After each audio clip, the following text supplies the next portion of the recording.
want to speak today to the unfolding situation in Afghanistan, the developments that have taken place in the last week, and the steps we're taking to address the rapidly evolving events. My national security team and I have been closely monitoring the situation on the ground in Afghanistan and moving quickly to execute the plans we had put in place to respond to every constituency, including and contingency, including the rapid collapse we're seeing now. I'll speak more in a moment about the specific steps we're taking, but I want to remind everyone how we got here and what America's interests are in Afghanistan. We went to Afghanistan almost 20 years ago with clear goals. Get those who attacked us on September 11, 2001, and make sure al-Qaeda could not use Afghanistan as a base from which to attack us again. We did that. We severely degraded al-Qaeda in Afghanistan. We never gave up the hunt for Osama bin Laden, and we got him. That was a decade ago. Our mission in Afghanistan was never supposed to have been nation building. It was never supposed to be creating a unified, centralized democracy.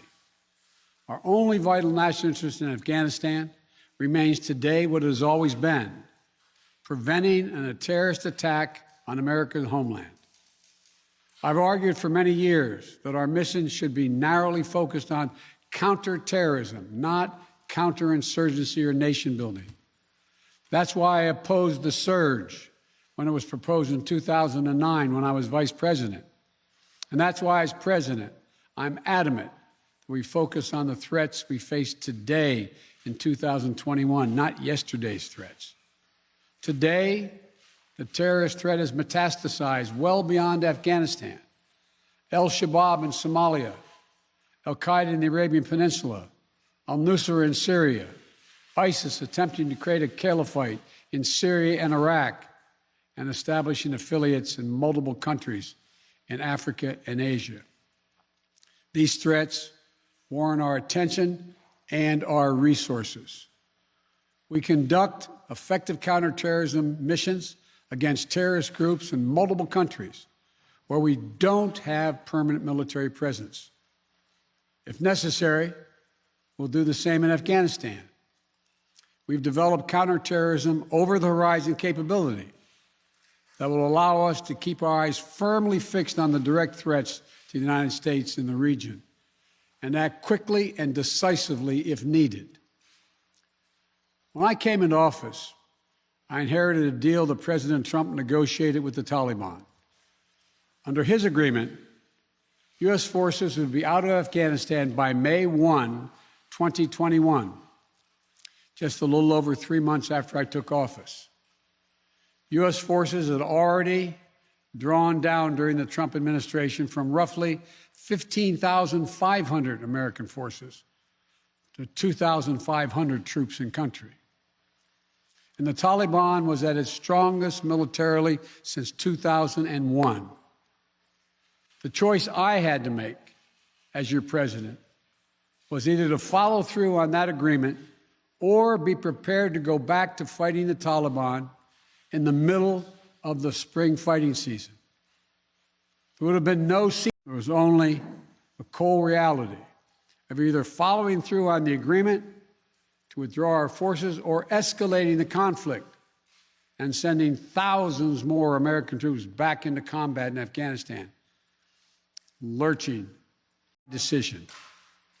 After 20 years, I've learned the hard way that there was never a good time to withdraw U.S. forces. That's why we're still there. We were clear-eyed about the risks.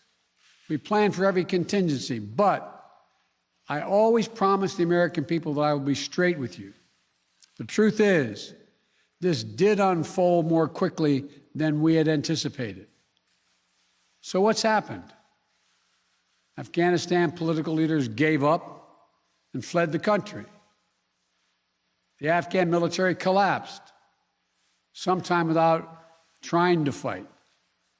If anything, the developments of the past week reinforced that ending U.S. military involvement in Afghanistan now was the right decision. American troops cannot and should not be fighting in a war and dying in a war that Afghan forces are not willing to fight for themselves. We spent over $1 trillion. We trained and equipped an Afghan military force of some 300,000 strong.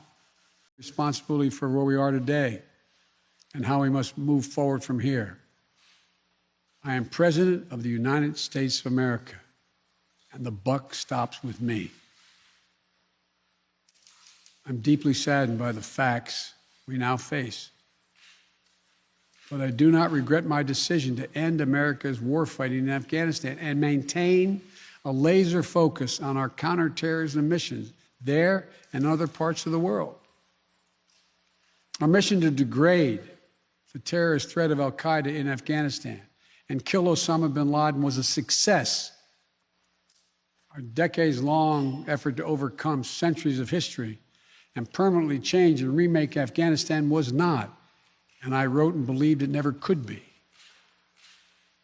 I cannot and will not ask our troops to fight on endlessly in another country's civil war, taking casualties, suffering life-shattering injuries, leaving families broken by grief and loss.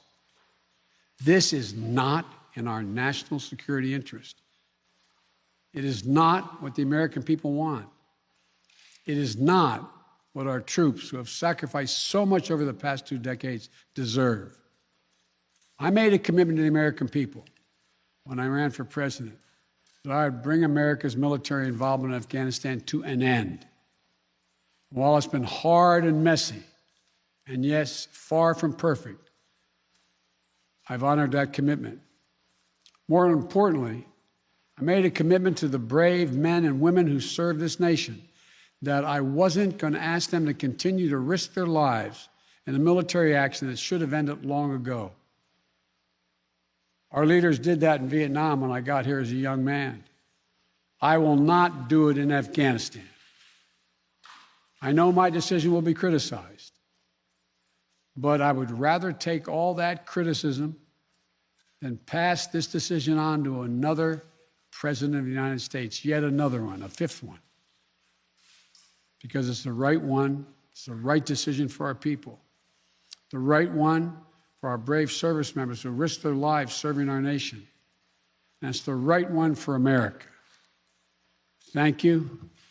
May God protect our troops, our diplomats, and all brave Americans serving in harm's way.